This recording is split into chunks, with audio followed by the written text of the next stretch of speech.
Olá, boa noite a todos e a todas. Sejam bem-vindos aqui ao terceiro módulo do Programa de Educação Continuada sobre o papel do farmacêutico no uso racional de biosimilares. Na agenda de hoje, estaremos discutindo nesse terceiro módulo os aspectos de farmacoeconomia aplicada aos biosimilares. Então, hoje, teremos a oportunidade aí de trazer três painelistas convidados para contribuir na construção dessa agenda.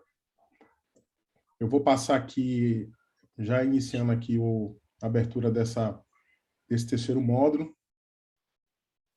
Eu vou passar a palavra para o moderador dessa atividade, que é o doutor Mário Moreira. Mário, ele é auditor e gestor público e assessor especial na Secretaria de Saúde do Estado de Pernambuco. Então, Mário, vou passar a palavra para você, para a gente poder dar início a esse terceiro módulo de educação continuada. Boa noite, professor Charleston. Boa noite a todos os outros que nos escutam essa noite. Parabenizar pela iniciativa desse curso, eu acho que é muito importante.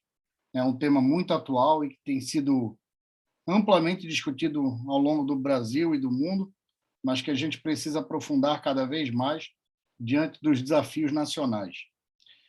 Esse módulo 3, farmacoeconomia aplicada aos biosimilares, é de um detalhe muito importante, de uma sensibilidade muito importante, haja visto todos os desafios que a gente tem de manutenção dos serviços de saúde, com toda uma dificuldade. Uma emenda constitucional 95, que nos proíbe elevar recursos nos próximos 19 anos, uma política não voltada à ciência, uma necessidade da gente estar discutindo o modelo de financiamento da saúde no Brasil, tanto público como privado, garantir aí a perenidade do sistema e garantir a soberania nacional. Então, nesse sentido, eu queria convidar o professor Charleston Ribeiro, que é farmacêutico, é professor, PhD em farmácia, é professor da UFBA e da UESP, e está aí representando o INAF e a CPG para a gente poder estar discutindo esse tema essa noite. Professor Charleston, à vontade. Obrigado, Mário. Como o Mário colocou muito bem aí, essa agenda ela representa aqui uma agenda importante dentro dessa discussão dos biosimilares. Então, lembrando que a gente fizemos uma discussão introdutória sobre conceitos básicos, então podemos aí trazer uma série de definições. Ao longo desses módulos, a gente vai resgatando essas definições, sobretudo no que tange os aspectos regulatórios que foram também discutidos no módulo 2. Então, nesse módulo, eu vou começar aqui falando sobre a avaliação econômica dos biosimilares. Na verdade, a agenda de hoje ela vem mais com o objetivo de trazer uma visão geral sobre os aspectos biológicos, os aspectos farmacoeconômicos relativos aos biosimilares, minha declaração de conflito de interesse. E, de uma forma geral, eu vou falar não só dos objetivos de aprendizagem aqui desse módulo da apresentação, mas também das apresentações que aí estão por vir. Eu acho que é bom resgatar e fazer essa apresentação introdutória. Então, no primeiro momento, eu vou trazer aqui alguns aspectos farmacoeconômicos, né, que estão mais aplicados ao contexto dos biosimilares, falar um pouco das avaliações de custo-minimização. Então, compreender também o impacto que esses medicamentos têm dentro do sistema de saúde.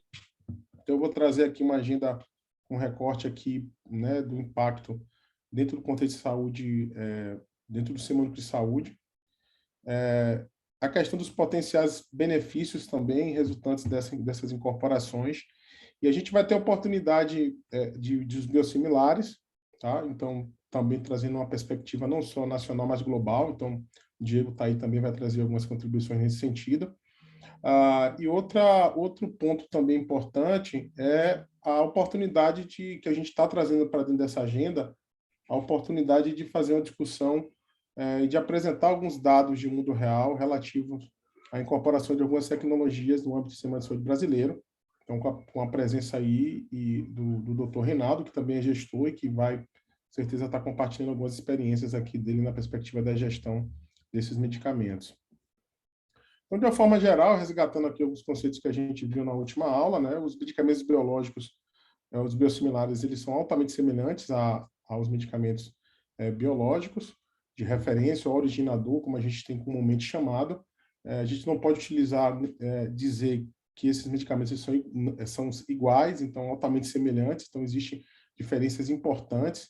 Existe um nível de complexidade no âmbito da terapia biológica que impede que esses medicamentos sejam tidos como medicamentos com identidade química semelhantes, né? Eles são idênticas, melhor dizendo. Então, são altamente semelhantes. Então, esses medicamentos, os biosimilares também são denominados de cópias regulamentadas dos biológicos de referência.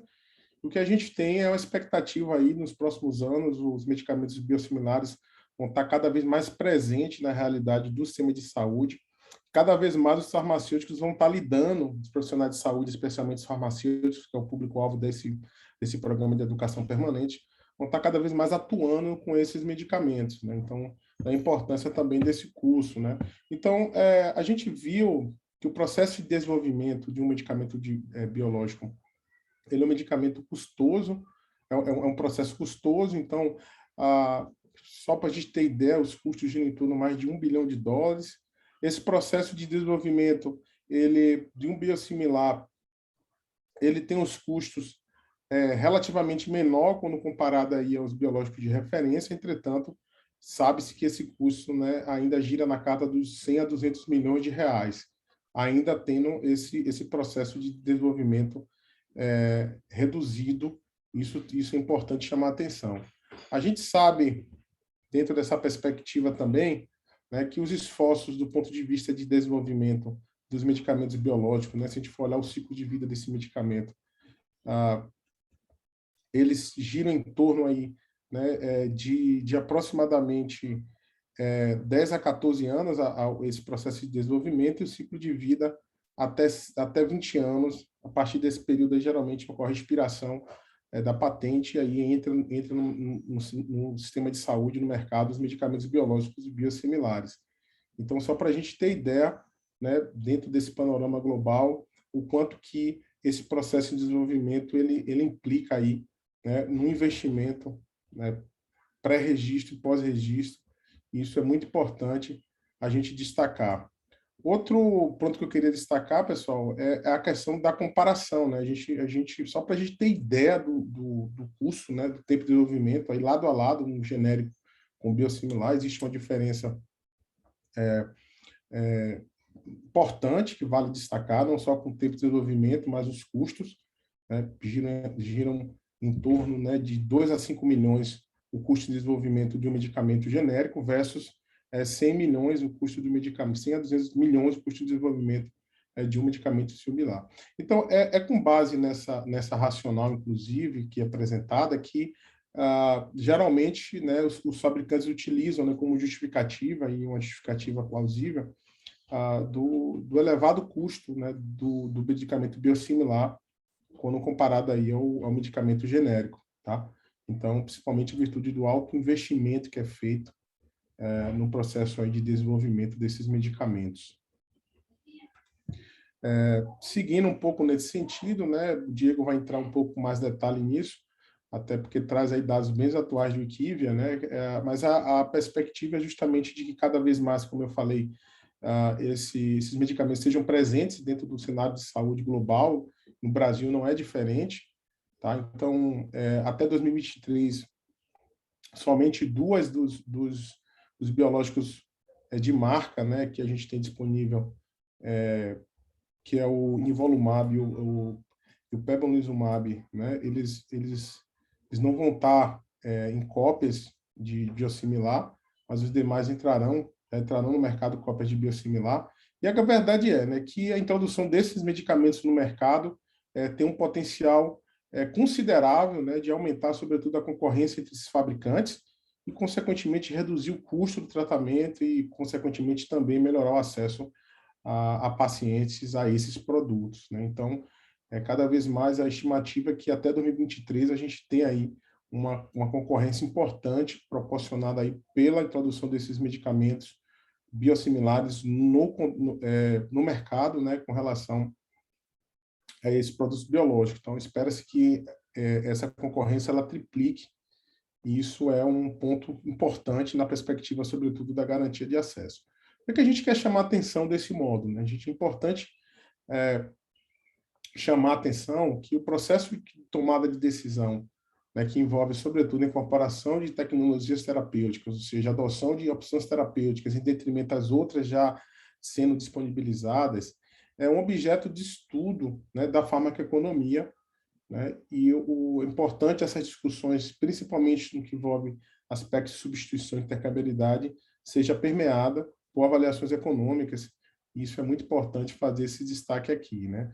Então, as avaliações econômicas, sobretudo de novas tecnologias, nesse caso dos biosimilares, em comparação às tecnologias existentes, nesse caso os biológicos de referência, têm sido cada vez mais presente aí, cada vez mais demandadas para o sistema de saúde de diferentes países, né? Com o intuito aí de apoiar essas decisões, principalmente que envolvem reembolso de medicamento, né? E, sobretudo, para garantir que essas incorporações tenham, de fato, uma boa relação de custo-efetividade. Então, nessa perspectiva, dentro do modelo clássico da farmacoeconomia, se compara justamente os custos de uma incorporação de um medicamento, nesse caso é um biosimilar, com os seus desfechos.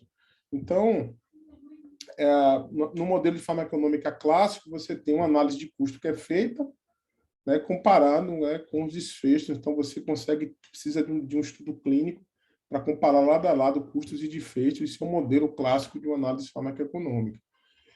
Nessa perspectiva também, né, existem vários métodos farmacoeconômicos, não vou entrar em maiores detalhes sobre cada um dos métodos, né, mas os métodos que são mais aplicados ao contexto dos medicamentos biosimilares, né, vão depender de cada biosimilar, né, disponível e também do biológico de referência, mas de uma forma geral, aí são grandes 4 tipos de análise que a gente geralmente emprega nas avaliações econômicas, e de uma forma geral, o método mais empregado é o método de custo-minimização, né, onde você considera, de um lado, como unidade de custos, unidade de medição de custos, os valores reais, né, dessa tecnologia, por exemplo, e como desfecho, os pressupostos como equivalente em grupos comparáveis, né? Então, é muito importante levar em consideração a população-alvo, né, e a indicação desse produto tem que ser a mesma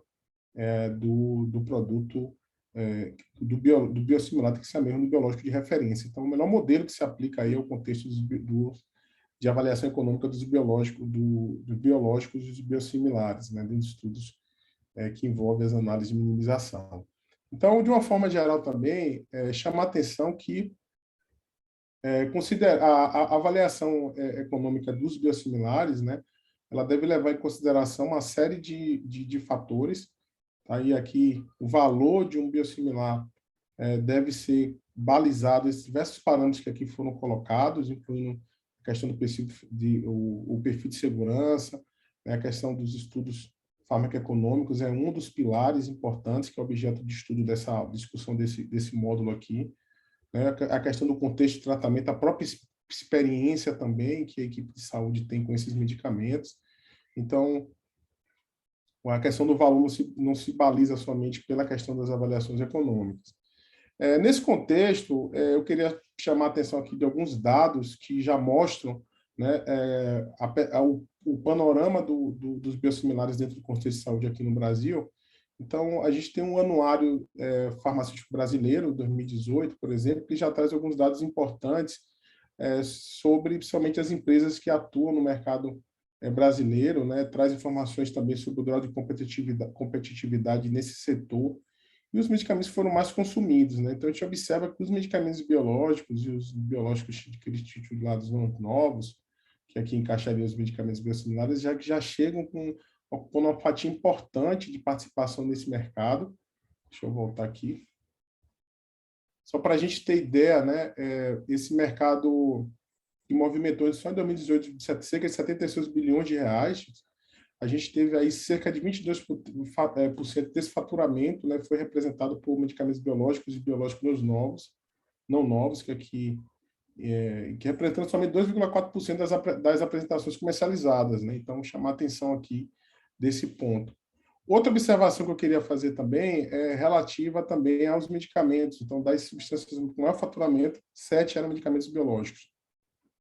Então, dá para a gente ter ideia, né? E principalmente chamar a atenção do trastuzumab, né? Que é esse um anticorpo monoclonal, né? Utilizado para o tratamento de câncer de mama, tanto metastático quanto inicial, e também para o câncer gástrico avançado, né? Ocupando aí a primeira posição. Isso é importante destacar. E no âmbito do nosso Sistema Único de Saúde, tá? Aqui são dados de gasto, né? Dentro do gasto com medicamento por bloco de financiamento.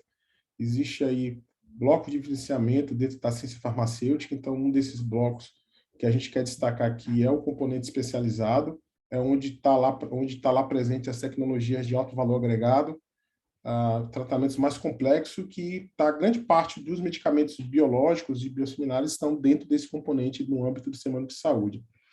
O que a gente tem de uma forma geral? Né? Os gastos com medicamentos eles cresceram, né, ao longo dos últimos anos. Obviamente, Mário deve comentar um pouco e trazer dentro dessa perspectiva da gestão estadual da ciência farmacêutica no SUS. A gente tem aí algumas barreiras em termos de acesso em termos de financiamento, né, da ciência farmacêutica, né, como a emenda constitucional número 95, por exemplo, mas a verdade é que esse componente, que é o componente que está presente aos medicamentos biológicos e biosimilares, ele é crescente, os gastos. Nessa série temporal de 2010 a 2016, teve um crescimento de 36%, e grande parte desse crescimento dos gastos do componente especializado da ciência farmacêutica se deve principalmente à incorporação tecnológica e a ações judiciais, e principalmente de medicamentos biológicos, né? Então, a gente já tem um arsenal terapêutico institucionalizado, né, através das listas oficiais de medicamento. Aqui eu cito algumas linhas de cuidado contempladas com o biológico biosimilar e que estão presentes no cotidiano, né, de pacientes que utilizam medicamentos, por exemplo, para artrite reumatoide, psoríase, né, e a doença de Crohn, por exemplo. Então, para aquele farmacêutico que atua no âmbito do Sistema Único de Saúde, e atua principalmente no âmbito do componente especializado, vai ser cada vez mais presente, né, o processo de trabalho com biosimilar, tá, dentro da sua prática clínica. Da importância desse debate aqui no âmbito dessa agenda, de discutir os biosimilares e o papel do farmacêutico frente a esses medicamentos. Então, o que é que a gente tem de dados ainda sobre os gastos com medicamento no âmbito do Sistema Único de Saúde? A gente tem aí que dos 10 medicamentos aqui, né, envolvidos com gasto de medicamentos, 10 produtos farmacêuticos com maior gasto no Ministério da Saúde, a gente observa que 4 deles são medicamentos biológicos. Tá? Só o adalimumab, né, utilizado aí com uma tecnologia incorporada para o tratamento da artrite reumatoide, a gente teve aí um gasto aí da ordem de 621 milhões de reais. Isso é um dado em 2016. E a grande verdade é que esses 4 biológicos aí, pessoal, representam somente 4 biológicos, 10% do gasto total do Ministério da Saúde com medicamentos. Então, por isso que a introdução dos biosimilares ele tem um papel importante no âmbito do Sistema de Saúde, principalmente no que tange ao aumento, sobretudo, da concorrência, e representa a oportunidade também de ampliação do acesso a esses medicamentos. Eu vou chamar a atenção aqui, né, que existem desafios importantes no que tange aí aos biosimilares, eles agregam economias importantes para o sistema de saúde, como a gente já chamou a atenção aqui, tá? E isso implica, né, desafios, principalmente, né, quando se trata de tecnologias envolvidas por tratamento pouco mais reservado, isso implica aí, né, em uma redução do acesso. Então, com a introdução dos biosimilares, a gente tem a oportunidade de ampliar esse acesso para esses pacientes, para outras situações clínicas, inclusive utilizando critérios de acesso que não sejam tão restritivos, e isso, de fato, representa aí uma possibilidade também, né? Então, essas tecnologias, muitas delas, que inclusive é pauta de negativa de incorporação da Conitec, que tecnologias que chegam aqui no Brasil, né, com proibitivamente caras, então isso impede que, de fato, a gente tenha aí ampliação desse acesso, e dentro do contexto de recursos orçamentários cada vez mais limitado, tem sido um desafio ampliar o acesso a esses medicamentos. Então, a ampliação, a introdução dos biosimilares, sobretudo no sistema de saúde brasileiro, representa uma oportunidade sob diversas perspectivas aí, é importante a gente ressaltar. Acho que as próximas apresentações vão ficar um pouco mais claro, né? Sobretudo na apresentação em que a gente vai ter do professor Reinaldo, falando um pouco, né, do que é a importância de se trabalhar com os biosimilares. Tá chegando aqui ao final da minha apresentação, então a gente já tem aí um cenário promissor, uma série de biológicos biosimilares já estão presentes no cenário de saúde aqui do nosso sistema de saúde. Então, desde 2015, a gente tem cada vez mais novos medicamentos sendo registrados, biosimilares registrados no Brasil. Isso até o ano passado a gente já tinha aí em torno de 25 biosimilares aprovados, esse valor já aumentou, em torno de 11 moléculas diferentes. Então, a gente tem um crescimento aí importante para um mercado relativamente novo, um mercado emergente de biosimilares. Então, como eu falei, os biosimilares vão estar cada vez mais presentes dentro do cenário do Sistema Único de Saúde. Tá? Então, eu também não vou me antecipar com relação a esses dados, o Diego vai trazer aqui, mas, de uma forma geral, a gente tem uma economia importante dos biológicos resultante da incorporação, da introdução e uso dos biosimilares, girando em torno de 15% a 45%. Essa variação ela vai depender de uma série de fatores, né? Mas no Brasil, um dado interessante de apresentar é que a gente teve aí um desconto da ordem de 45% com a introdução do biosimilar anti-TNF-alfa, o infliximab, né? Então, obviamente, como eu falei, essa redução vai depender de uma série de fatores, classe terapêutica, né? Grau de competição, market share, que a gente chama também grau de penetração dessas tecnologias. E, de uma forma geral, concluindo aqui, né, a minha fala, a gente tem como uma análise importante dentro dos processos que envolvem a avaliação econômica dos medicamentos biosimilares, as análises de custo-minimização. Então, tem sido o método de avaliação econômica mais empregado para avaliar os benefícios fármaco-econômicos dos biosimilares. Então, a gente não pode perder de vista que a introdução desses medicamentos representam, sim, uma oportunidade, sobretudo, de ampliação de acesso, né, e redução de custos dos orçamentos, melhor, sobretudo, dentro de contextos importantes aqui no Brasil, por exemplo, a questão não só da pandemia, mas da crise econômica presente. Então, vai ser cada vez mais uma tendência dentro do sistema de saúde se trabalhar com medicamentos biosimilares, tá? E isso tem sido aí um ponto importante de debate, acho que vai ser pauta, inclusive, de debate aqui ao longo dessa agenda, tá bom? Então, eram essas minhas observações, Mário. Passando a palavra para você. Agradeço, professor Charleston, parabéns pelas palavras e pela explanação, como sempre, brilhante. E aí aproveitar e já emendar aí com o Diego Kashiura. Espero que tenha acertado teu nome. Eu morei no Japão, mas confesso que é bem complicado. Diretor de Mercado de Acesso da IQVIA. E aí eu queria convidar, Diego, fica à vontade, pode iniciar a sua apresentação. Obrigado, Mário. Acredito que minha tela já esteja aparecendo para vocês aí também. Bom, pessoal, boa noite a todos e a todas. Gostaria também de agradecer aqui a toda a organização pelo convite. É um grande prazer poder estar aqui com todos os colegas farmacêuticos para poder fazer esse debate hoje. Bom, me apresentando bem rapidamente para vocês, meu nome é Diego Kashiura, sou farmacêutico, atuo na área de avaliação de tecnologias em saúde há cerca de 6 anos. Atualmente trabalho na IQVIA. A IQVIA é uma empresa de pesquisa e consultoria que presta serviços na área da saúde, né? Já aproveito para passar aqui os meus conflitos de interesse. Então, eu sou funcionário da IQVIA, trabalho aí como prestador de serviços para a indústria farmacêutica, diagnóstica e de produtos para a saúde em diversas áreas terapêuticas. E o objetivo dessa apresentação aqui hoje é a gente trazer um pouquinho para a conversa o panorama global de como está o impacto dos biosimilares, não só aqui no Brasil, mas também no mundo. A gente trouxe alguns exemplos, alguns dados para ilustrar o que mudou e como que tem sido essa dinâmica desde o lançamento dos produtos biosimilares no mundo.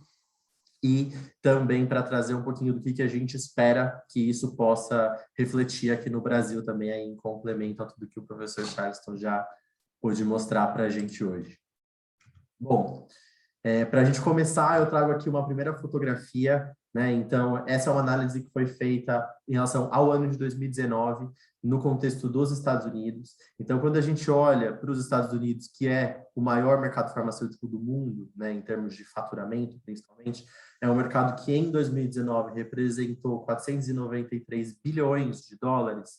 Desses 493 bilhões, 43% foram relacionados a produtos biológicos, ou seja, todos os medicamentos biológicos representam a maior parte dos custos do maior mercado de medicamentos do mundo, né? Aqui a gente está falando tanto dos biológicos originais quanto dos biosimilares, né? E além de ser uma grande parcela dos custos, esses medicamentos biológicos também representam a maior taxa de crescimento, né? Então, quando a gente compara os medicamentos biológicos versus outras classes, a gente tem o maior crescimento aqui no período de, por exemplo, 2015 a 2019, um crescimento de quase 15% nesse mercado, né? Sendo que esse mercado está representado por diferentes áreas terapêuticas, mas que são muito dominadas aqui pela oncologia, pela área de diabetes e pela imunologia, principalmente aqui na imunologia, com uma parcela muito grande, a grande maioria dos medicamentos sendo medicamentos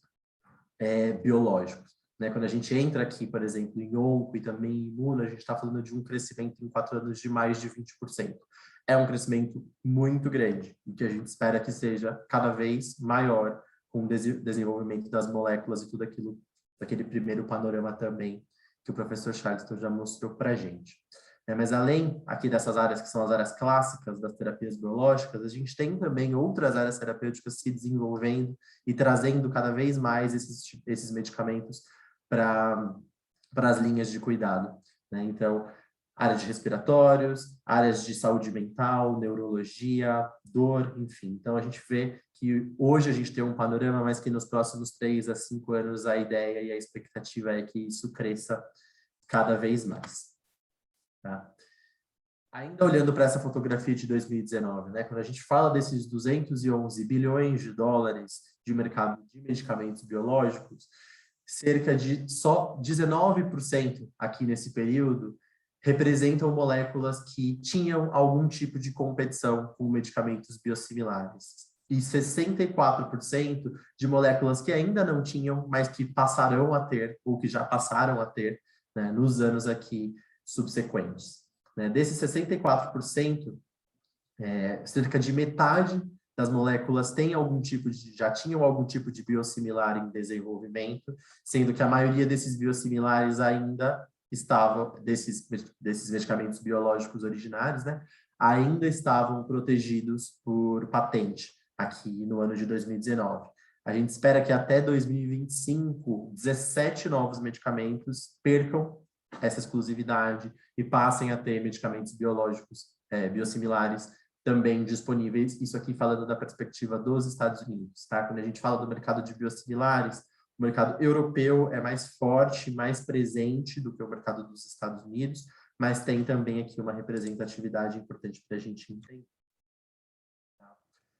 Aqui a gente traz um pouquinho para a gente ter uma ideia, né, dos medicamentos que já apresentavam algum tipo de biosimilar disponível nos Estados Unidos, como que se dá essa dinâmica de mercado lá, né? Então, como indicador para a gente entender essa competitividade, a gente usa um índice que se chama HHI, eu não me atrevo a falar o nome aqui do índice, mas que ele é basicamente uma relação entre o número de competidores e as taxas de penetração ou market share para cada um desses medicamentos, tanto o originário quanto os biosimilares.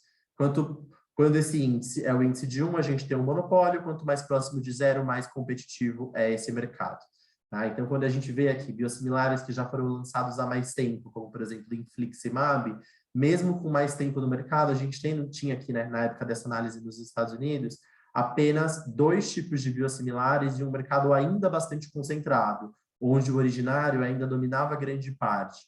Em contrapartida, a gente tem aqui, por exemplo, o filgrastim, que também perdeu exclusividade já há muitos anos, e trastuzumab, que já foi um pouco mais recente, com uma competitividade mais alta. Tá? Os fatores que impactam isso aqui são diversos, a gente vai discutir, eu trouxe alguns aqui para a gente falar ao longo da apresentação, mas é sempre importante a gente observar que, por mais que existam, né, biosimilares, existe uma curva de adoção, existe uma curva de aprendizado dos profissionais da saúde, de pegar a prática, de entender, de gestão, para que, de fato, eles se tornem uma realidade dentro do mercado. Um outro fator importante que a gente aprende, né, dessas análises que já foram feitas e das experiências que nós já temos com biosimilares no mercado, é que a partir do momento que a gente passa de 3, então quando a gente olha aqui para o filgrastim, né, nós temos o originário, mais 1, 2, 3 biosimilares, o trastuzumab, até mais 4 biosimilares.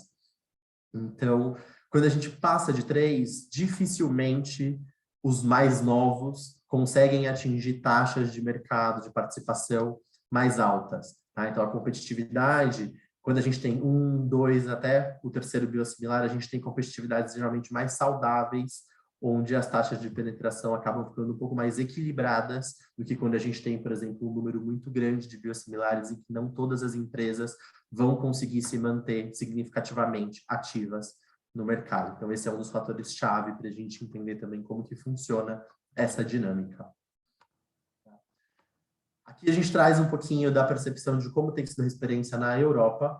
Tá? A gente tem 2 exemplos aqui. No gráfico da esquerda, o mercado de anti-TNF.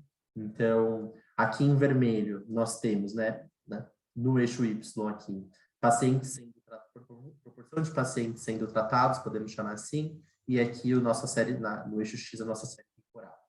Em vermelho, a gente vê aqueles medicamentos que estão protegidos, ou seja, que não tem nenhum tipo de biosimilar ainda disponíveis. Em verde, os medicamentos referência, que a partir de dado momento passaram a ter os biosimilares que estão representados aqui em azul. Então, quando a gente olha aqui para os anti-TNFs, os exemplos mais importantes aqui da gente levar em consideração são principalmente o infliximab e o etanercept, que são 2 medicamentos do anti-TNF que têm indicações em inúmeras doenças inflamatórias, reumatológicas, etc. E a gente vê que, à medida que os biosimilares vão chegando, eles tiveram na Europa uma curva de adoção muito marcante, conseguindo chegar, quando a gente olha aqui para 2020, em uma participação de mercado muito maior do que os medicamentos de referência, já de fato substituindo isso na maior parte dos mercados. E essa parcela aqui que a gente vê em vermelho, ainda nos anos mais recentes, elas representam os medicamentos novos, né? Então, as novas gerações de anti-TNF que ainda estão protegidas e a gente espera aí que vão ter mais alguns anos de exclusividade. Aqui na direita, a gente vê o mercado de oncologia, tá? Oncologia, a gente tem 3 blockbusters aí que são muito marcantes no mercado de biosimilares, que são trastuzumab, né, usado para tratamento do câncer de mama e do câncer gástrico, rituximab, usado para tumores hematológicos, e bevacizumab, né, que é o nosso anti-VEGF, que tem a indicação para inúmeros tipos de tumores sólidos. Aqui, essa dinâmica que a gente vê, né, ao longo desses 10 anos na Europa, representa principalmente as mudanças relacionadas a trastuzumab e rituximab, que foram os 2 primeiros biosimilares que surgiram em oncologia. O que a gente vê, né? Aqui em vermelho, ainda protegidos por patente, mas diferente do que a gente viu lá no anti-TNF, na oncologia, a chegada dos biosimilares demorou. Então, por mais que a gente tenha tido a perda da exclusividade desses medicamentos lá atrás, no início da década, os biosimilares foram chegar só aqui, ó, para 2016 em diante, que é onde a gente vê essa entrada dos azuizinhos aqui, né? Então, por dinâmicas de mercado, por interesses das empresas, enfim, inúmeros fatores também impactam aqui essa chegada, mas que a partir do momento que passaram a estar disponíveis, a adoção também aumentou bastante. Bom, em relação aos preços, então aqui só para a gente ter uma ideia também, voltando para os Estados Unidos, as diferenças de preços dos biológicos originários versus os biosimilares que têm sido praticados. Aqui também a gente tem uma figura de 2020, mas que a gente vê aqui, por diferentes tipos de produtos, erosões variadas de preço. Tá? Aqui a gente mostra médias praticadas, então preços reais de comercialização desses produtos nos Estados Unidos. A gente vê, por exemplo, o filgrastim, que foi um dos primeiros biosimilares que surgiu no mercado, já com uma diferença de quase 50% nos preços praticados, enquanto a gente vê aqui em oncologia, os mais recentes, por exemplo, trastuzumab, com uma erosão um pouquinho menor. Tá? Mas as diferenças existem, elas são de fato marcantes. Aqui, pela própria dinâmica do sistema de saúde e do mercado dos Estados Unidos, a gente tem uma variabilidade muito grande, mas em todos os casos a gente vê uma redução significativa dos custos diretos aqui de venda desses medicamentos. Tá? E o que a gente espera para os próximos anos, então? Né? Aqui a gente vê uma série histórica, então, também, desde 2010 até hoje, o quanto que esse mercado de biosimilares movimentou. Né? Então, a gente vê aqui um crescimento, mais uma certa estabilidade, principalmente nos últimos 5 a 6 anos, quando a gente olha aqui, essa é uma análise do mercado europeu. Mas quando a gente olha para os próximos anos, a gente espera um crescimento muito grande. Por que a gente espera isso? Justamente por causa daquilo que a gente falou lá no início. Né? A gente espera que muitas moléculas biológicas que chegaram no mercado há não muito tempo percam exclusividade nos próximos 5 anos. Então, aqui a gente tem o caso do adalimumab, que na Europa demorou um pouquinho mais para chegar, aqui no Brasil a gente já tem disponível, lá na Europa hoje em dia já temos também, mas que por ter muitas indicações terapêuticas utilizadas para doenças crônicas, né, muitos tipos de doenças crônicas, representam um mercado muito grande. E no mercado de oncologia, a gente tem aqui as imunoterapias, né, os inibidores de PD-1 e PDL1, que são também os próximos grandes blockbusters, depois de trastuzumab, rituximab e bevacizumab, que se espera que percam exclusividade, ainda vai demorar um pouquinho, tem mais um certo tempo de proteção, mas que a hora que isso caia, sem dúvida, será mais um boom aqui dos mercados de biosimilares dentro da oncologia. Aqui a gente traz também o que a gente espera na perspectiva dos Estados Unidos. Então, ao longo dos anos, aqui outros medicamentos que se esperam que percam exclusividade. E aqui nesse gráfico da direita, o quanto se espera salvar. Então, nesse mesmo período que a gente vê aqui, de 2020 até 2024, que foi um período em que essa análise foi feita, apenas com o lançamento destes medicamentos biosimilares, espera-se que, no geral, tenha-se uma economia de mais de 100 bilhões de dólares com a entrada desses biosimilares. Claro que isso aqui é uma projeção de mercado, mas com toda aquela redução de custos que a gente mostrou lá atrás, espera-se que os custos diretos aqui sejam reduzidos significativamente ao longo dos anos. E aí, o que é importante a gente pensar, né? Quando a gente fala, legal, nós temos grandes números, temos um tipo de mercado que é muito promissor, a gente trabalhar com biosimilar, em um cenário que a gente fala sempre que os orçamentos de saúde são limitados, que a gente tem que ter estratégias para gerenciar efetivamente esses orçamentos e conseguir uma alocação correta de recursos, né? Nem tudo é tão simples. Então, acho que esse curso aqui ele é um grande exemplo para trazer para a gente que a adoção de biosimilares ela precisa levar em consideração parâmetros que são muito complexos, né, e que precisam de uma educação formal propriamente realizada para conseguir uma adoção e implementação correta e racional desses medicamentos nos sistemas de saúde. Né? Então, para a gente garantir uma implementação efetiva desses medicamentos biosimilares, alguns pontos importantes para a gente levar em consideração. Então, o estabelecimento, de fato, de acesso e políticas de saúde que promovam o incentivo e o uso racional desses medicamentos. Então, por exemplo, ter normas estabelecidas em que os sistemas de saúde, as autoridades regulatórias consigam, né, deixar e estabelecer de maneira clara quando deve ser feito a substituição, onde entra o papel da intercambialidade, qual é a responsabilidade e função dos profissionais da saúde, em quais casos isso deve ser feito. Então, a gente ter de maneira sistematizada dentro do sistema de saúde, aqui falando tanto de saúde pública quanto de saúde suplementar, políticas e normas que regulamentem toda essa transição. Né? Programa de educação profissional, porque de fato, como o professor Charleston comentou, medicamentos biosimilares não são iguais aos medicamentos biológicos originais. Né? Claro, a gente tem ganhado muita confiança, são medicamentos que têm se demonstrado efetivos, seguros, com qualidade, mas que exigem educação, exigem que todos os profissionais conheçam e saibam e tenham segurança em trabalhar com eles, né? Termos sistemas e políticas de incentivo de gestão e orçamento para que a gente consiga, de fato, alocar esses recursos de maneira estratégica. Então, por exemplo, adotar biosimilares como uma estratégia de redução de custo é eficaz para a gente conseguir garantir que os recursos vão ser alocados, por exemplo, de uma economia que eu consiga trocar por uma substituição por um medicamento biosimilar, às vezes conseguir fornecer um medicamento mais inovador em seguida para aquele mesmo perfil de paciente que surgiu e que ainda não tem uma competição, né? Então, fazer essa alocação. Manter a oferta e a competitividade. Então, por exemplo, a partir do momento que eu tenho mais de um fornecedor para a mesma molécula no mercado, eu tenho uma segurança de supply para que eu consiga, de fato, ter o medicamento disponível na ponta, que eu tenha competitividade segura, né, níveis em que todas as empresas, de fato, consigam atuar e tenham interesse em continuar investindo nesse setor, sempre prezando pela qualidade e pela segurança dos produtos que vão ser fornecidos, né? Em relação à sustentabilidade, acho que um ponto que é importante a gente trazer, né, algumas características que não podem ser desconsideradas quando a gente fala de biosimilares. Querendo ou não, a gente trabalha aqui, principalmente no Sistema Único de Saúde, com processos de licitação, onde o custo mais baixo fala mais alto, né, por lei.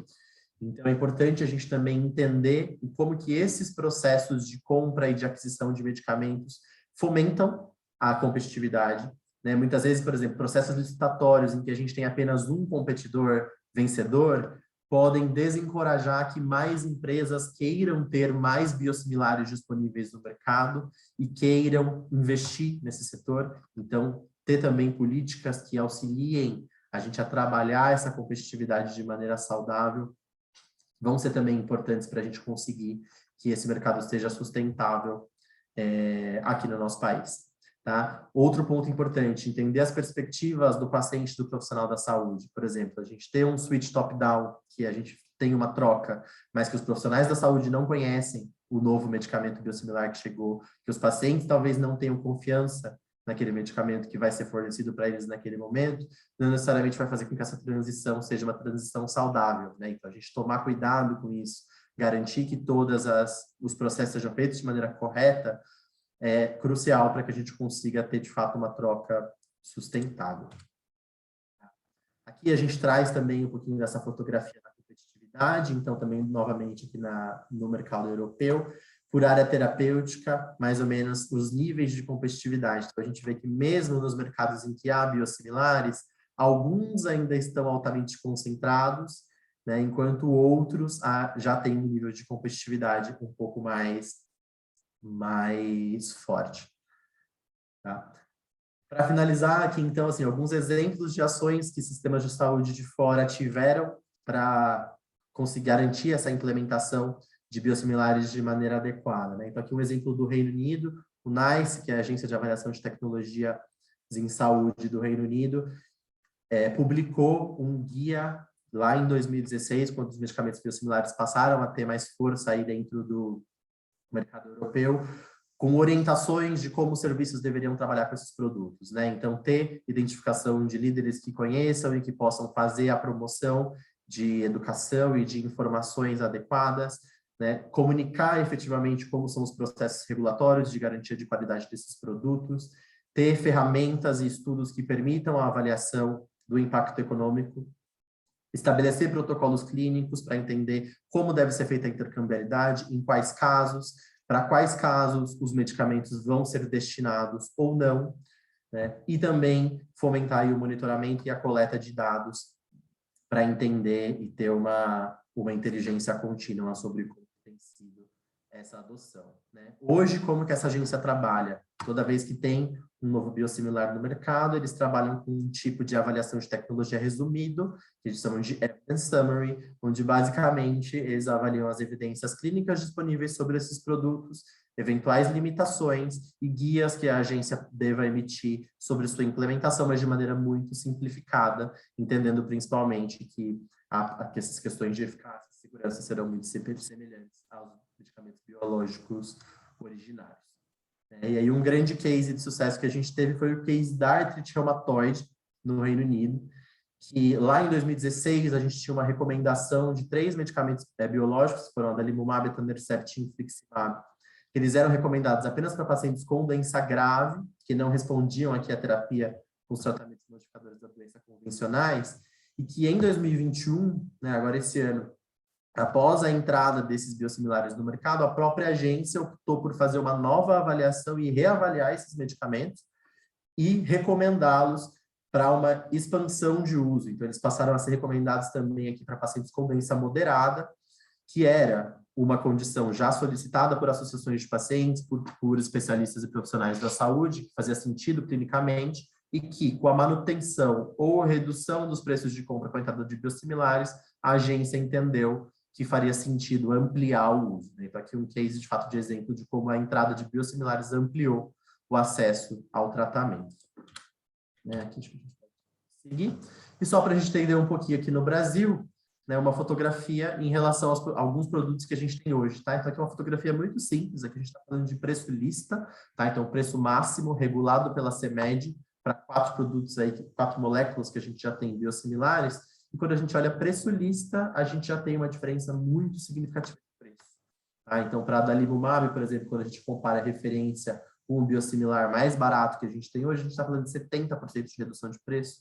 Para rituximab, a gente está falando de 88% de redução de preço lista. Tá? Claro que preços praticados têm variações diferentes, mas só para a gente ter uma ideia que para essas 4 moléculas, que são moléculas muito utilizadas tanto no SUS quanto na saúde suplementar, nós já temos biosimilares disponíveis com uma redução significativa de preço lista aqui no Brasil também.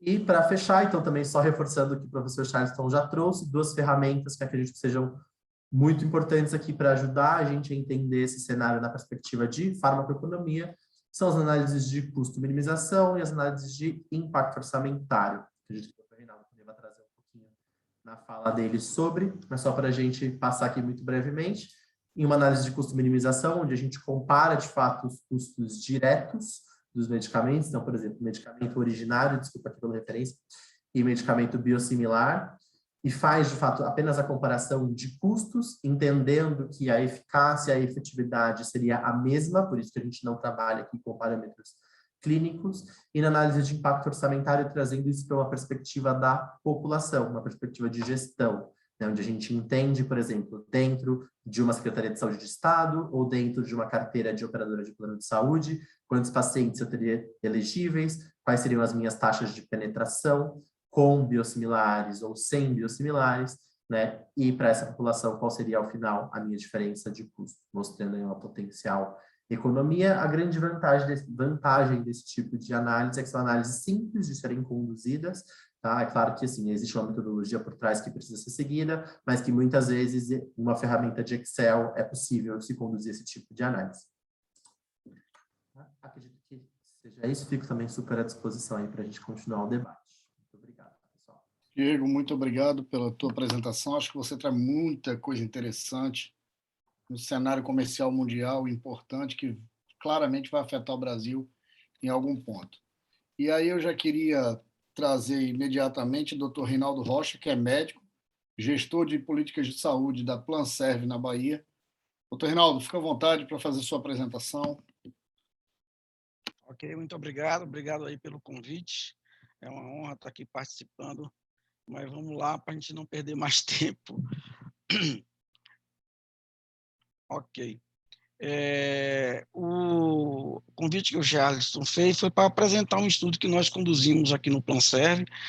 O Planserv não é dentro do cenário público, apesar de ser uma instituição pública, o Planserv é como um plano de saúde para os servidores estaduais da Bahia, para quem não conhece. Bom, aqui estão meus conflitos de interesse. Eu sou diretor médico da Duomed, diretor de projetos da QualiRede, que presta serviços ao Planserv. E estive até o mês passado como diretor médico da Apvida, da filial Bahia. Bom, vamos falar um pouquinho, quando a gente fala aí, acho que alguns, os que me antecederam já falaram bastante sobre isso, a ideia de que os biosimilares é uma oportunidade e tanto de acesso, né? Não são em nada iguais ao genérico, mas em propósito, sim. e eles podem representar, como foi visto aí entre os dois primeiros panelistas, a importante redução que pode chegar inicialmente em uma média geral de 35% a 45% de redução. Hoje já se vê valores bem maiores, como a gente pôde ver aí na apresentação do Diego, né? Também o Charles já tinha mostrado aí dados semelhantes a esse, que só em 2018, 5 dos 10 medicamentos mais vendidos no mundo eram biológicos.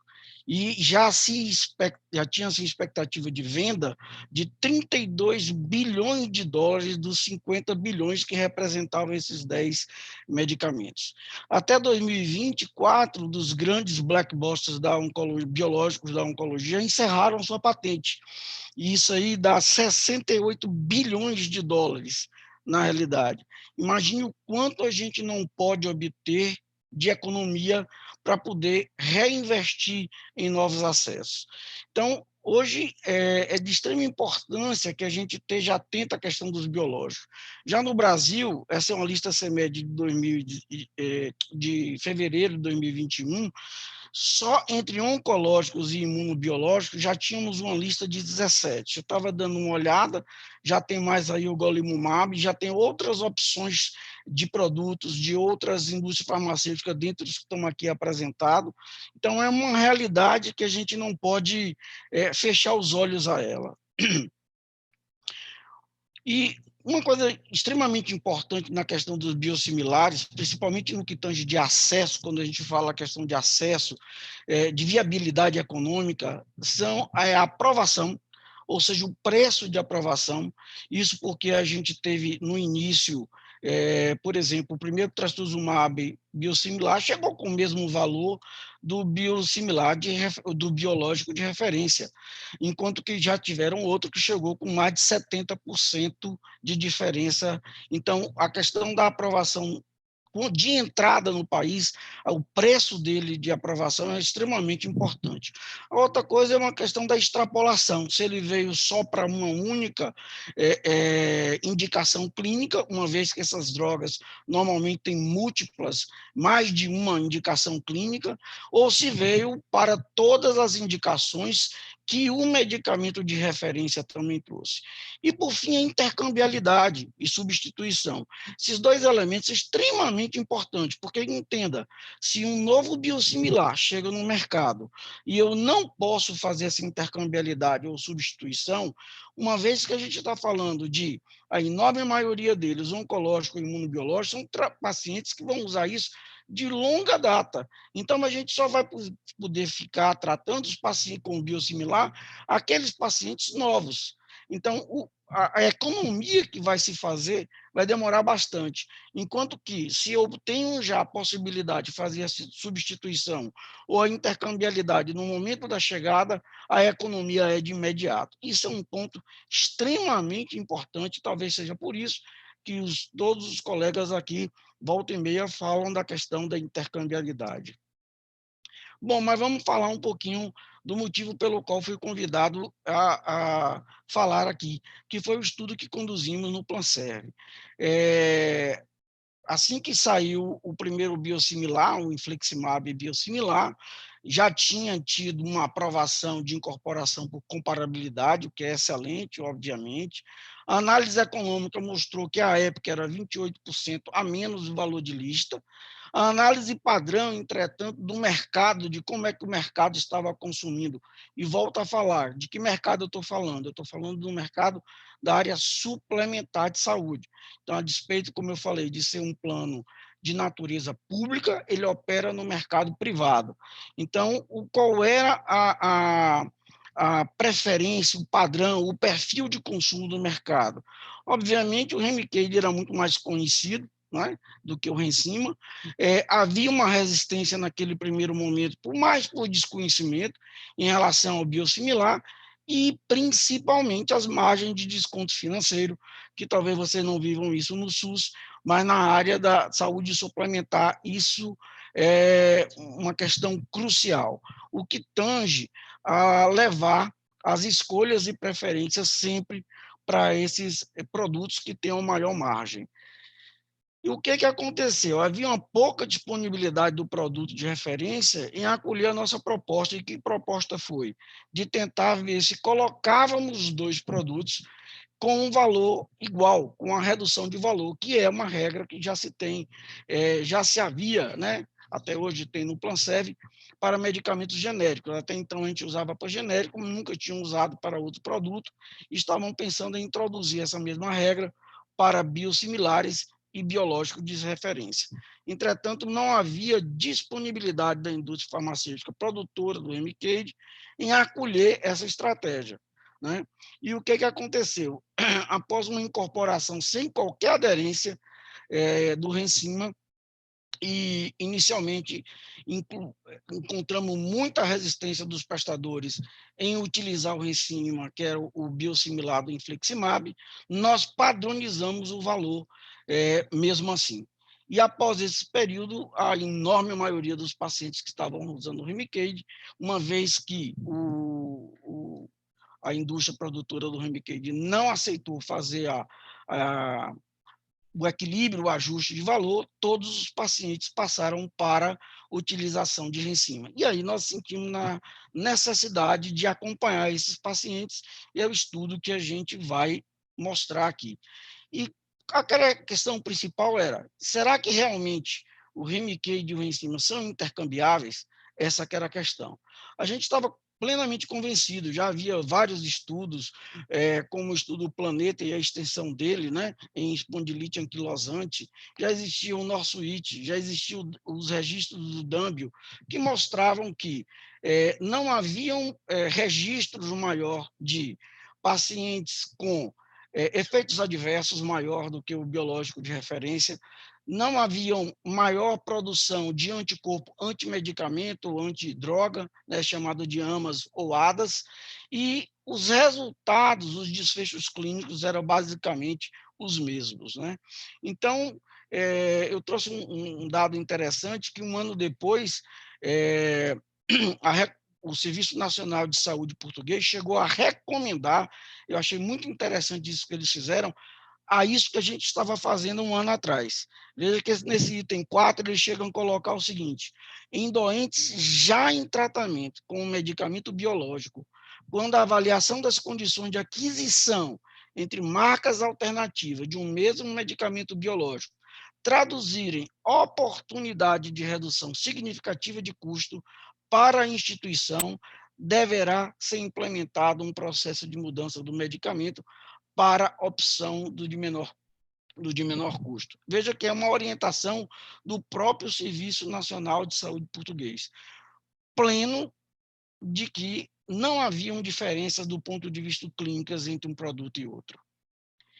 Bom, e o desenho dos estudos, para a gente entender como é que eles são feitos, existem alguns estudos que são os estudos de transição, que é o de única troca. Os pacientes que estão usando o produto de referência mudam para o biosimilar. Existe aquele de troca cruzada, onde mais nunca, ou seja, onde o produto de biosimilar passa a usar o medicamento originador, né, o de referência, e o de referência passa a usar o medicamento de biosimilar, aquele de alternância e o de múltiplas trocas.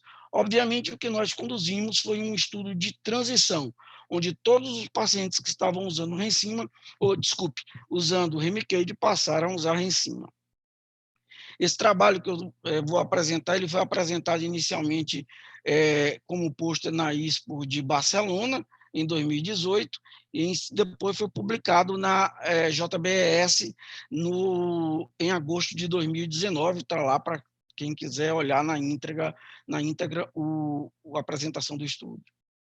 Bom, o que é esse estudo? É um estudo de transição de mundo real, uma coorte prospectiva, não controlada, obviamente, né, já que é um estudo de transição, com pacientes do programa de suporte medicamentoso do Planserv. Esse programa abre assistência, oferta acesso aos pacientes de artrite reumatoide, artrite psoriásica e espondilite anquilosante, que estavam utilizando o Remicade e trocaram para Rencima entre setembro de 2016 e setembro de 2017. É isso que a gente vai apresentar aqui. Então, Eu tinha, na época, em agosto de 2016, 81 pacientes usando o Remicade.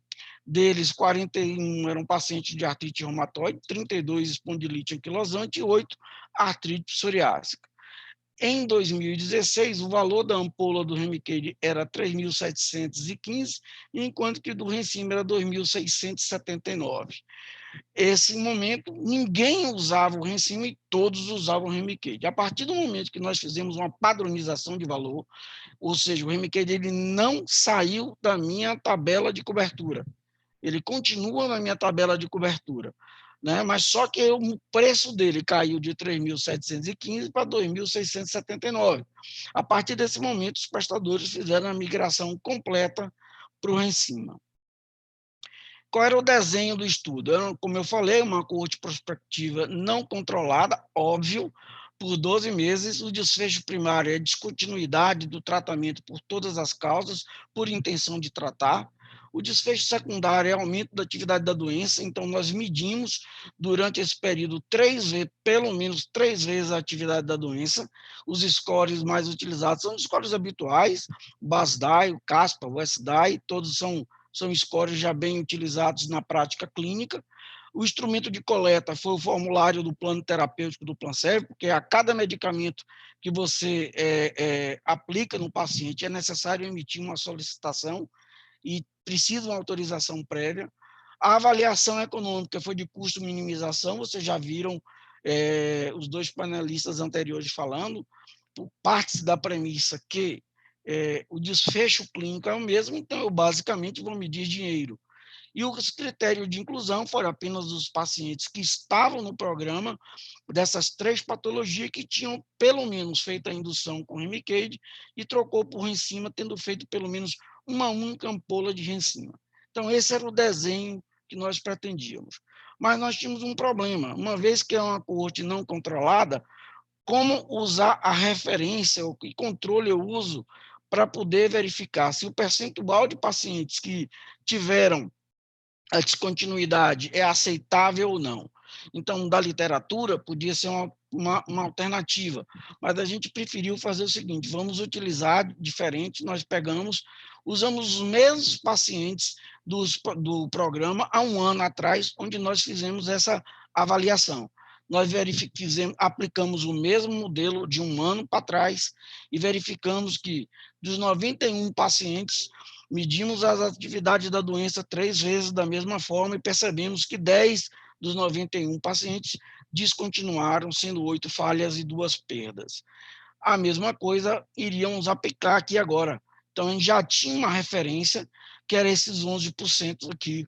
Era, obviamente, que não é possível chamar que isso aqui é um estudo controlado, volto a dizer, é uma referência para que a gente pudesse balizar os resultados encontrados no nosso estudo. Perfil dos pacientes, basicamente, os pacientes de artrite reumatoide e artrite psoriásica, basicamente, predominantemente mulheres, o inverso da espondilite anquilosante, que normalmente a maioria é homem, e entre 50 e 80 anos estavam a maioria deles, exceto os pacientes de espondilite anquilosante, que também acomete paciente mais jovem, a maioria estava entre 20 e 50 anos. E os resultados encontrados, o que nós encontramos? Quando nós medimos em toda a população do Rencima, encontramos que 5 dos 78 pacientes falharam no desfecho primário, que é a descontinuidade do tratamento, representou 6%, enquanto que a gente já tinha um dado anterior, que no mesmo período de um ano atrás, a gente tinha um percentual de 11% para o Remicade, mostrando que, na questão do desfecho primário, o biosimilar em cima atendia o propósito a que ele veio, né? Quando nós comparamos também o registro de aumento de atividade da doença, e quem tem pacientes na família ou acompanha pacientes sabe que é comum isso acontecer, às vezes até uma gripe que o paciente tem, ele demonstra aumento de atividade de doença, né? nós encontramos um percentual de 42% versus 46% no período que nós fizemos a avaliação do Remicade. Então, mostrando também que na questão do aumento da atividade da doença, o Rencima teria atingido o propósito, né?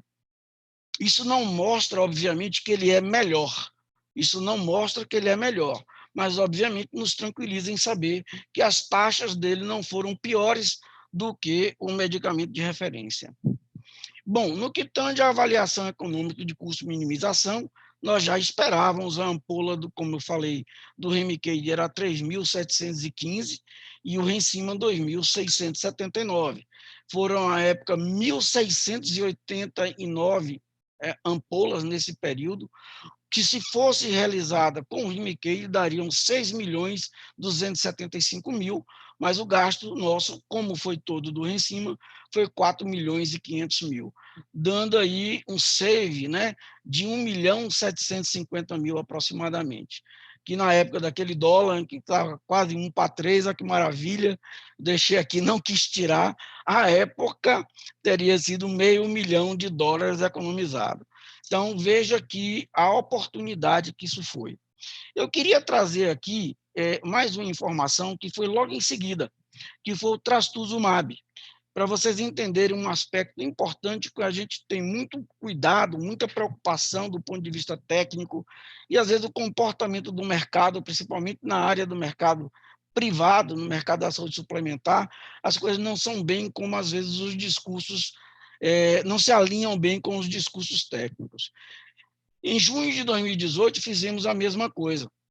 Incorporamos o trastuzumab biosimilar, que da Libs, da Mylan, né, que é comercializado pela Libs, que é o Zedora, e ele veio com um valor praticamente igual ao valor do Herceptin, da Roche, mas nós fizemos uma abordagem, obviamente não tinha o menor sentido fazer incorporação de um biosimilar com o mesmo preço.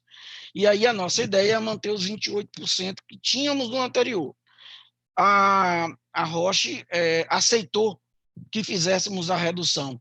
Diferente do que aconteceu com o primeiro, eles aceitaram e baixaram o valor, e nós baixamos, não foi em 28% no primeiro momento, pediram que um prazo para avaliar se era possível ou não, nós fizemos 1 ano aí pelo menos, e reduzimos os 20%. Agora, veja que interessante, no caso anterior, nós tínhamos estudos vastos que comprovavam a intercambiabilidade. À época, hoje até tem, à época a gente não tinha nenhum estudo de intercambiabilidade entre o trastuzumab biosimilar e o trastuzumab de referência. A intercambiabilidade poderia ocorrer tal qual a Anvisa orienta, se fosse prescrito pelo médico assistente.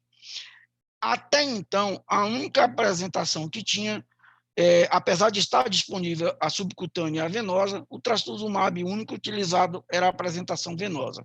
E aí nós acompanhamos os pacientes, ao longo de 1 ano de novo, e o que percebemos? Os pacientes que já estavam usando o trastuzumab venoso, 2/3 dele permaneceram usando. Entretanto, mais de 1/3, na verdade, 35%, houve mudança da prescrição. Em 15%, o prescritor mudou para a apresentação subcutânea, que não teve alteração de valor, enquanto que 20% passou por biosimilar, o trastuzumab biosimilar. Já dos pacientes novos, 21% apenas, 21% foi da apresentação venosa do trastuzumab de referência. 48% foi para a apresentação subcutânea e 31% dos pacientes o prescritor iniciou o tratamento com o trastuzumab biosimilar. Obviamente, as análises não apontaram nenhum comportamento assimétrico, né, digamos assim, seja de eficácia ou de segurança, em nenhuma das apresentações, nem da subcutânea, nem do venoso e nem do biológico,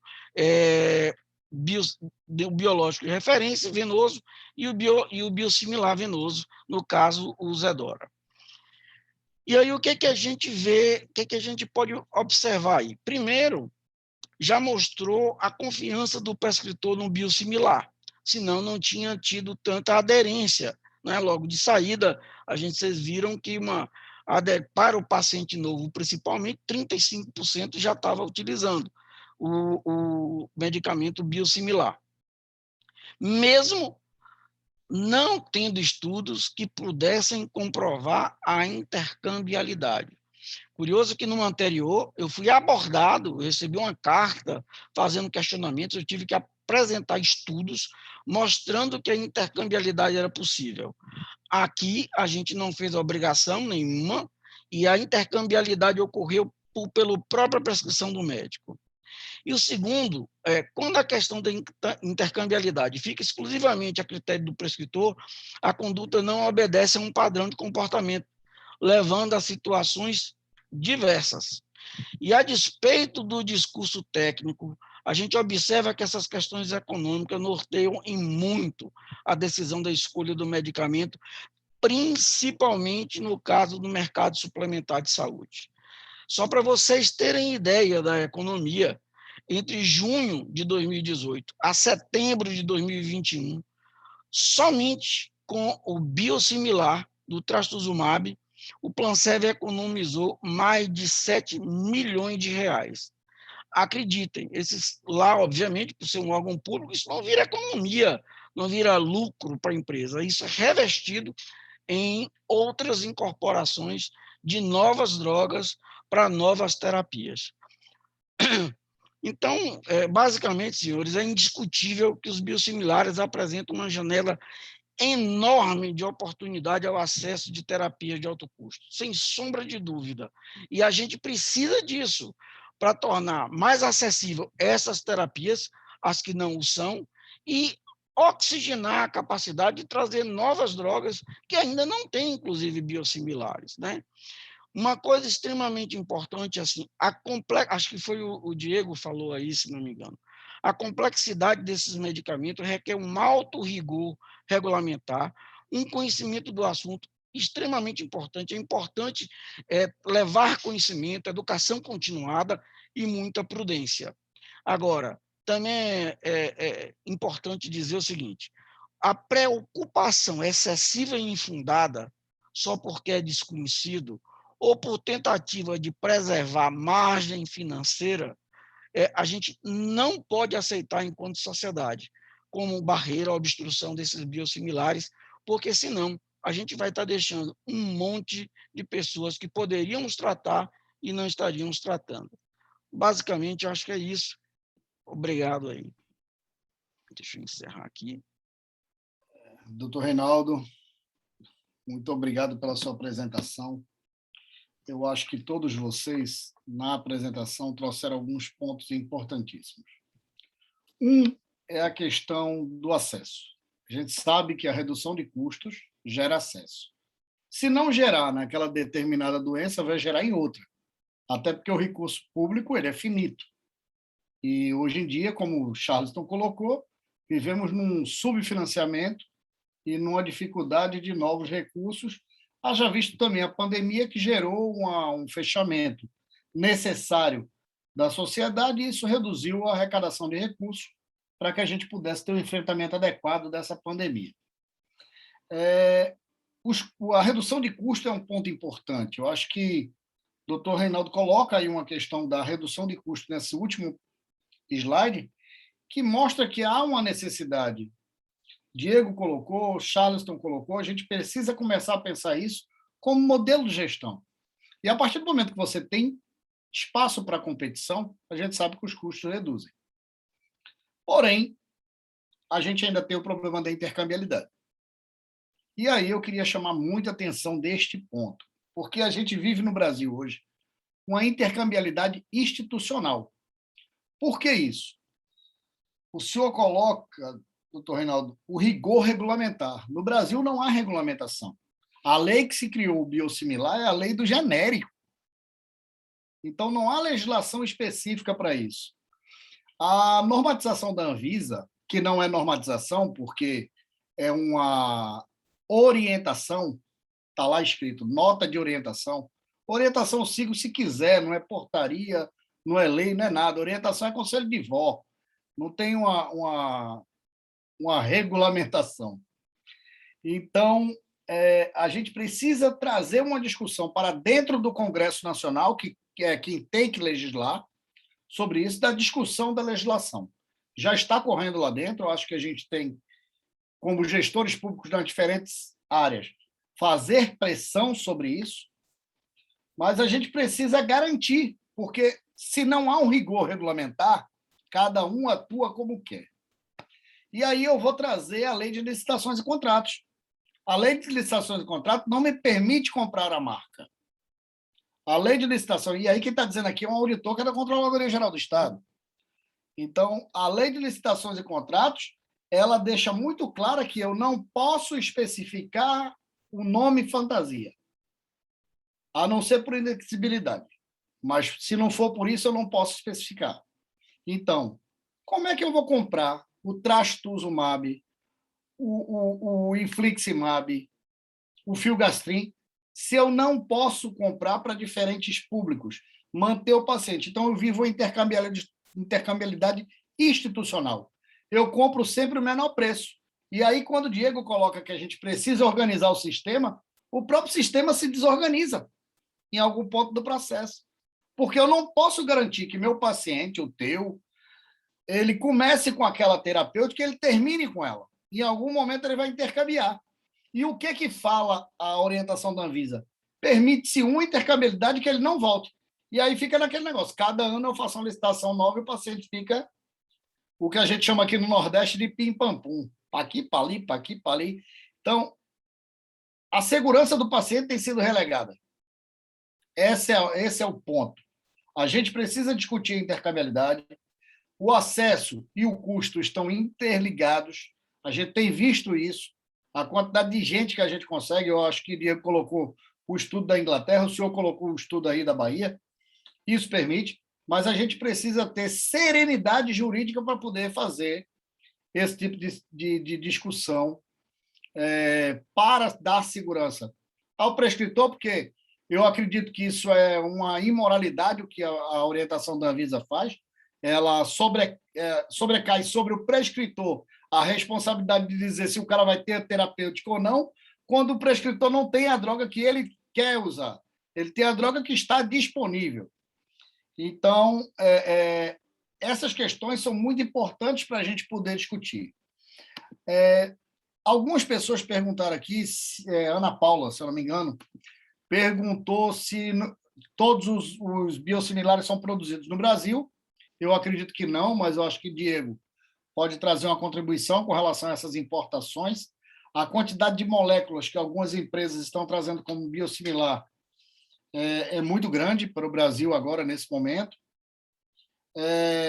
Inclusive empresas da Índia, empresas da China trazendo essa discussão de biosimilares. Deixa eu ver quem mais. Teve uma pergunta aqui com relação ao alto custo, mas não é bem uma pergunta, é uma contribuição. Ô, Mário. Não, pode falar, doutor Reinaldo, fica à vontade. Rapidinho, você fez uma colocação perfeita. Assim, eu acho que é pior do que não ter a regulamentação. A partir do momento que deixa que a intercambiabilidade é possível diante da prescrição do médico, eu estou outorgando ao médico prescritor a capacidade de fazer essa intercambiabilidade. E é certo que o médico prescritor é a melhor pessoa que conhece o paciente, sem sombra de dúvida. Ninguém melhor conhece o paciente do que o cara que está ali na frente dele, ouvindo ele, acompanhando ele. Mas será que esse médico tem conhecimento sobre questão de intercambiabilidade? Com certeza absoluta não é. Então, assim, existe, obviamente, pessoas muito mais preparadas para discutir a questão da intercambiabilidade, e acho que a Anvisa, sim, peca em não determinar e dizer como deve ser o processo da intercambiabilidade. Então, acho perfeito sua colocação. Tem uma questão aí básica. Nós temos agora, neste momento, 200 pessoas aqui nos assistindo. Se não tiver mais, Charles, aí que me corrija se não houver mais pessoas, mas cadastrado aqui no Zoom tem 200. Alguém já teve curiosidade de entrar no sistema de farmacovigilância da Anvisa? Minha gente, é absurdo. É muita janela para você abrir. para você fazer uma notificação de evento adverso, vira um cenário absurdo. E detalhe, depois que você passa 20, 30 minutos preenchendo, se cair o sistema, você perde tudo que fez. Então, é muito complicado, não tem um facilitador, relega novamente ao serviço a obrigação de fazer a farmacovigilância, quando isso poderia ser pelo sistema de vigilância municipal, estadual e até o federal, esse processo de monitoramento, através de avaliação de prontuário posterior. Então, precisa ter uma discussão mais séria no Brasil com relação à intercambiabilidade. Vocês colocaram, a intercambiabilidade está no Brasil sendo discutida desde 2015. E 2015 para cá nada foi feito. Foi ditado uma orientação e daí fica a cargo do gestor público comprar mais barato, que para ele é interessante, gerar acesso e fica a responsabilidade do serviço, do farmacêutico e do prescritor estar monitorando esse público na ponta. Então, até que ponto a gente está verdadeiramente fazendo cuidado farmacêutico, cuidado médico, assistência à saúde integral e segurança do paciente? Será que a gente não está fazendo um jogo de empurra no Brasil e empurrando ao paciente o que a gente tem? Não desqualificando o biosimilar, pelo contrário. Graças a Deus não aconteceu nada grave ainda. Mas até que ponto a gente vai continuar assim? Para trazer também uma contribuição aqui, um case assim que eu esbarrei para até trazer aqui todos esses dados foi o case do Canadá, que eles tiveram, quando foram lançados as indicações de Crohn e de colite, que nacionalmente se recomendou que utilizassem, mas que nas províncias tinha uma adoção muito baixa do uso de biosimilar, então toda aquela avaliação econômica que eles esperavam ter uma economia de recursos não vinha, porque eles não tinham, né, na ponta uma adoção de fato grande. Aí foi um posicionamento do próprio sistema de saúde de estabelecer e publicar diretrizes de como deveria ser feito o uso, para quais perfis de pacientes, vai para paciente novo, vai fazer troca em quais casos, para orientar os serviços e orientar a ponta de como deveria ser feito, assim, como uma estratégia de saúde do governo, né, para orientar e garantir de fato que a implementação se tornasse uma realidade, porque de fato só colocar lá e deixar que a coisa aconteça fica muito mais complexo e muito menos seguro, né? Então concordo muito também com o que vocês trouxeram de que de fato permitir é uma coisa, agora organizar e de fato estruturar é um passo muito grande que a gente ainda tem um caminho longo a percorrer. Se a gente for olhar, a gente não tem nem sistema único no Brasil. Se eu não me engano, aí Charleston não me deixa mentir, só os estados Norte e Nordeste utilizam OROS. O resto, cada um utiliza um sistema. E a gente não consegue nem fazer esse monitoramento único. Então, a gente precisa também ter sistema único de monitoramento de medicamentos, sistema único de farmacovigilância, coisa mais simples, mais organizada. Estamos num tempo extremamente moderno, onde tudo é muito fácil de fazer. E a gente não tem tido solução com relação a isso aí. Eu acredito muito, muito que a gente vai ter panos para as mangas nos próximos anos com os biosimilares. Aqui, só uma complementação, Charles. Aqui em Pernambuco nós tivemos um problema sério com a Septim. Pernambuco tem um protocolo há 12 anos para câncer de mama. A gente incorporou o subcutâneo para reduzir a necessidade de cadeira de infusão. O paciente passava 2 horas, foi para 30 minutos. E depois chega a incorporação pelo Ministério por apenas um ciclo, 1 ano. Então, a gente manteve o atendimento ao paciente, o paciente migrava automaticamente. Saía do que o Ministério comprava e utilizava o que a gente comprava. Quando entrou os biosimilares, a gente ficou com o subcutâneo da Roche, o infusional do Ministério da Saúde, que à época era a Roche, e o infusional biosimilar, que, se eu não me engano, era da Sandoz, em Pernambuco. Então, a gente tinha 3 drogas para administrar. Vê a loucura que é isso para um gestor público e para um serviço de oncologia. Então, era só essa contribuição que eu queria trazer e agradecer aí a Charles pelo convite. Obrigado, Mário. Acho que a gente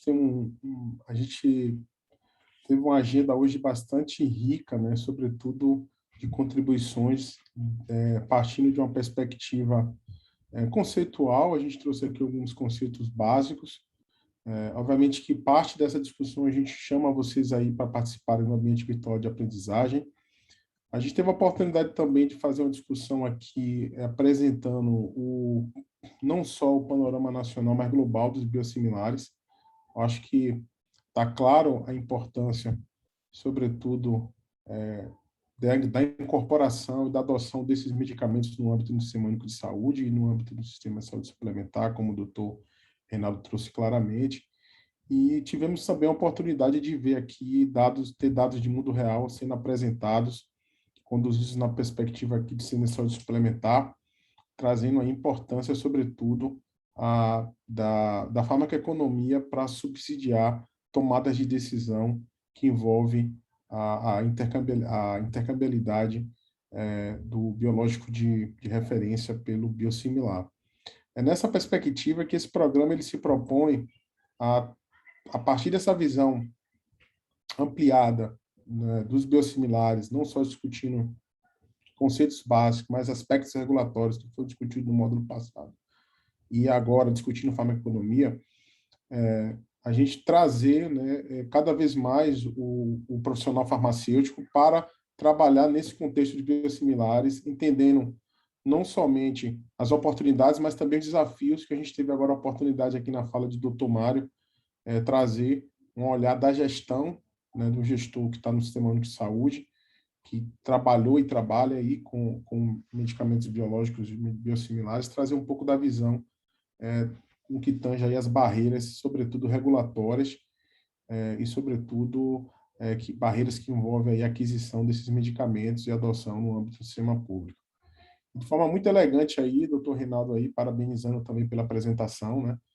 Trouxe uma experiência que eu diria assim, uma experiência genuína, original e, sobretudo, inovadora, oportunidade de apresentar dados de mundo real, do impacto não só clínico, mas também econômico do que a incorporação de um biosimilar é possível de trazer. Obviamente que essa é uma agenda, né, que ainda avança, que precisa avançar bastante, sobretudo em termos regulatórios. A gente tem aí uma legislação que coloca a decisão da intercambiabilidade, que vai ser pauta ainda dos próximos módulos, entendeu? Como uma decisão muito mais ligada à prática clínica do que um status regulatório, tá? Então, por isso que a gente sempre trava esses debates aqui do que deve ser, como deve ser proceder. A gente vai ter aqui também um estudo de caso que vai também dialogar um pouco com essa questão. A gente vai também trazer para vocês de forma muito didática, para que vocês possam entender quais são, de fato, os pontos que devem ser considerados num processo que envolve a tomada de decisão, que envolve a troca, né, ou substituição do medicamento biológico de referência originador pelo biosimilar. Isso tem sido um dos objetivos aqui, Reinaldo, Mário e Diego, desse programa de educação continuada, de fomentar, sobretudo, o envolvimento do profissional farmacêutico nessa decisão que envolve a intercambiabilidade e a substituição. Então, a ideia nossa, a partir desse programa aqui, não é somente aumentar o nível de conhecimento sobre o tema, a gente está avançando aí dentro da agenda do programa, mas também fomentar essa prática clínica, fomentar essa atuação, até porque as experiências internacionais também dizem, né, trazem para a gente impressões muito positivas do valor do profissional farmacêutico e o quanto que o sistema de saúde ganha, os pacientes ganham, com o envolvimento dos farmacêuticos, né, sobretudo como um papel educador dos profissionais de saúde e do próprio paciente, que eu acho que é uma coisa que o Reinaldo trouxe, o próprio Mário, né, o Diego também corroborou aí, de que a gente, de fato, precisa cada vez mais atuar dentro de uma perspectiva de educação, né, não só para quem prescreve, para quem dispensa, para quem administra, mas para quem utiliza, né? A gente tem visto, inclusive, Mário até participou de algumas agendas nesse sentido, algumas falas que acabam, na verdade, colocando muito mais barreiras, né, do que a adoção dessas tecnologias. Então, a gente também aproveita esse programa aqui de educação continuada para quebrar alguns paradigmas em torno dos biosimilares. A gente foi aí, durante alguns últimos anos, alguns anos aí para trás, né, com muita informação sobre esses medicamentos e que acabou, na verdade, deixando várias dúvidas né, Reinaldo? Muita dúvida, muitos questionamentos. Eu acho que agendas como essa é a oportunidade para que a gente possa tirar dúvidas, né? A gente vê várias perguntas aqui da plateia da nossa audiência ao longo desses 2 primeiros módulos, desse terceiro módulo, e a gente já começa a entender aí, a partir desse compartilhamento de experiências, que existe mais um cenário muito mais de oportunidades, mas a necessidade, de fato, de a gente avançar nos aspectos regulatórios, a gente avançar educando quem prescreve, quem administra, quem utiliza esses medicamentos, mas ainda a gente tem um campo aí promissor, né? E o Diego trouxe de forma muito elegante também o cenário, na perspectiva, sobretudo do contexto americano, contexto europeu. O que é que está por vir aí é muita coisa, né, Diego? Então, a gente tem que estar super preparado para poder lidar com toda essa inovação que está presente, já é realidade e vai ser cada vez mais uma tendência aí dentro do nosso sistema único de saúde. Então, eu aproveitei aqui minha fala para poder fazer aqui fazer uma visão geral, né, trazer uma visão geral para vocês do que foram discutidos aqui. Eu já queria aqui, em nome da organização, da comissão organizadora, já fazer meus agradecimentos. As apresentações aqui foram brilhantes, né? A gente conseguiu fechar aqui do início, de ponta a ponta, né, todos os objetivos que a gente traçou para esse módulo. Então, de forma que eu vou passar a palavra aqui para o moderador, mas de forma que eu me sinto extremamente contemplado aqui com todas as falas. Muito obrigado. Eu acredito que foi muito rico todo o processo de aprendizado dessa noite. A gente está vendo aqui do lado as contribuições, várias pessoas colocando excelente aula, ótimo. Então, para a gente encerrar, eu vou deixar o Dr. Reinaldo e Diego fazerem a contribuição final de vocês, para a gente poder desejar boa noite a todos e ir embora descansar para amanhã pegar na labuta cedo. Eu só tenho a agradecer e reiterar o que já foi dito, né? Esse assunto é um assunto muito instigante e extremamente importante para o nosso dia a dia, vai tomar as agendas futuras, já tem tomado e cada vez mais vai tomar mais a agenda futura nossa aí. Acho extremamente oportuno essa discussão. E o que for possível, puder contar comigo, fique à vontade. Muito prazer, foi muito bom aqui compartilhar aqui com essa turma seleta de alto nível aqui. Muito obrigado e boa noite a todos. Também só tenho a agradecer, pessoal. Foi uma honra poder estar aqui com vocês hoje. Por um lado, como profissional de ATS, farmacoeconomia, é muito bom ver isso acontecendo, é muito bom a gente poder discutir e dá muito prazer em falar sobre medicamentos biosimilares, porque a gente fala de sustentabilidade, a gente fala de sustentabilidade de verdade. Então, isso para um profissional da área de ATS, é muito bom estar nessa mesa e ver isso acontecendo. E, por outro lado, como farmacêutico, é muito legal ver isso acontecendo com o foco no farmacêutico. Eu acho que isso é, de fato, um tipo de profissional que precisa ser muito valorizado, e trazer essa discussão aqui com uma sala cheia de gente também aproveitando é só alegria. Muito obrigado a todos também pelo convite e toda a participação de todos. Aproveitar aí a deixa, passou aqui um dos apoiadores, né, a Bion, agradecendo aí a oportunidade de estar participando nesse processo de construção. Desejar a todos boa noite, parabenizar a todos, parabenizar principalmente o professor Charleston, a quem eu deixo as palavras finais para o encerramento, que ele é o dono da bola. Então, Charleston, obrigado, meu irmão. Conte comigo sempre. Obrigado, Mário. Parabéns pela moderação. Mário sempre trazendo aí um pouco das experiências, a contribuição dele, né? Sobretudo, o Mário, para quem não conhece, é um gestor excepcional no âmbito da ciência farmacêutica, uma das lideranças nacionais aqui no Brasil, tem feito um trabalho excepcional na ciência farmacêutica do estado de Pernambuco, né? E tem, sobretudo, tem um ator importante, né? Preocupado com a ampliação do acesso, dentro da perspectiva racional. Então, doutor Pedro Melo, que é o gestor de Pernambuco, está assistindo e fazendo as contribuições dele aqui no Zap, tá?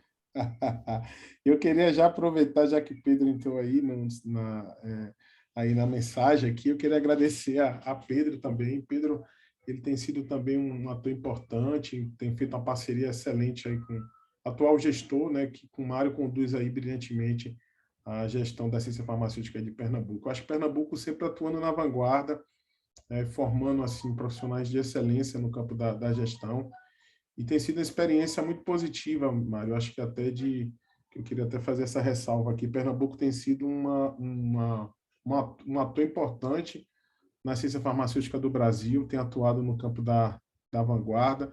Eu costumo dizer assim, pensado um pouco fora da caixinha, né? Que eu acho que trabalhar dentro do contexto fechado das caixas é bem complicado, mas eu acho que ter ousado aí fazer uma gestão da ciência farmacêutica nesse campo. Então, queria agradecer aqui, em nome da organização, comissão organizadora, aí, essa oportunidade de tê-lo aqui. Espero tê-lo também em próximas agendas aqui. Mandar um abraço para a Mafra, da Bion. Mafra, né, em nome também da comissão, eu queria fazer os agradecimentos. A Bion é o apoiador dessa iniciativa. A Sociedade Brasileira de Farmácia Hospitalar também. A gente tem, doutor Reinaldo e Diego, uma plateia aqui densa de farmacêuticos hospitalares, né, aqui dentro dessa agenda. Então, por isso que é importante também esse compartilhamento aqui de experiências, né? E sua fala acho que traz alguma contribuição muito importante, né? A gente quer fomentar essa prática colaborativa entre farmacêutico e médico, e sua presença aqui acho que reforça nosso papel. Mafra, se você quiser, né, você está com a tela aí, eu já lhe vi, passar a bola para você aí, para você fazer suas considerações finais também. Mafra, para quem não conhece, é o representante da Bion aqui na nossa agenda. Pode Imagina, falar, eu só quero, mais uma vez, reforçar, em nome da Bion, aí, o agradecimento, especialmente ao INAF, representando por você e professor Charleston, também a SBRAF, que apoia todo esse movimento, e parabéns especialmente aí aos painelistas, né, excelentes contribuições, muito oportunas, relevantes, e é uma honra para a Bion aí, de estar nesse processo, né, de contribuir para o uso racional de biosimilares, e que realmente os farmacêuticos assumam um papel de protagonista de uma maneira bem robusta, e nada melhor que vocês puxando essa fila aí, né? Então, só gratidão, e vamos para o módulo 4, aí semana que vem, né, professor? Exatamente, que eu queria já anunciar aqui. Em próxima semana, a gente vai ter a oportunidade de fazer uma discussão sobre farmacovigilância aplicada ao contexto dos biosimilares. A gente vai ter algumas falas importantes aqui de profissionais especialistas que vão inicialmente fazer uma apresentação sobre alguns conceitos básicos de farmacovigilância, e, na sequência, a gente vai ter o compartilhamento de experiências, que eu acho que é importante, que o doutor Reinaldo falou hoje. A gente traz para essa agenda nossa aqui do nosso programa de educação continuada profissionais que estão em prática, que têm experiência com o uso de biosimilares. A gente vai ter a oportunidade, no próximo módulo, de discutir o papel do farmacêutico, né, na farmacovigilância pós-comercialização, né, de biosimilares, e biológicos, tá? E medicamentos biológicos originadores, que a pauta de farmacovigilância ela não está restrita somente, que é isso, outra questão que a gente também quer trazer, né, como quebra de paradigma. A discussão de biosimilar, de farmacovigilância não está relacionada somente a biosimilares, mas sim biológicos originadores. Então, a gente quer fomentar essa discussão, então vamos trazer profissionais para fazer esse debate aqui conosco, tá? Então, sem mais delongas, eu dou por encerrada essa agenda e agradecer a toda a nossa plateia aqui, a toda a nossa audiência que está nos acompanhando. Com certeza teremos um encontro marcado na próxima semana, e lembrar a todos, convidar todos para acessar o AVA, o Ambiente Virtual de Aprendizagem. Eu estou compartilhando aqui no chat. As aulas estão disponíveis já, a gente já atualizou aqui também o sistema do ambiente virtual. Leu todo o material que a gente fez também, um convite para vocês lerem todo o material complementar que a gente fez, todo o conteúdo científico exclusivo preparado no âmbito desse programa, que com certeza vai ajudar a complementar toda essa discussão que a gente fez aqui. Então, até a próxima segunda-feira, nos vemos. Um abraço. Obrigado a todos. Até logo aí, um grande abraço a todos aí. Boa noite. Boa noite. Boa noite, até logo. Tchau, tchau.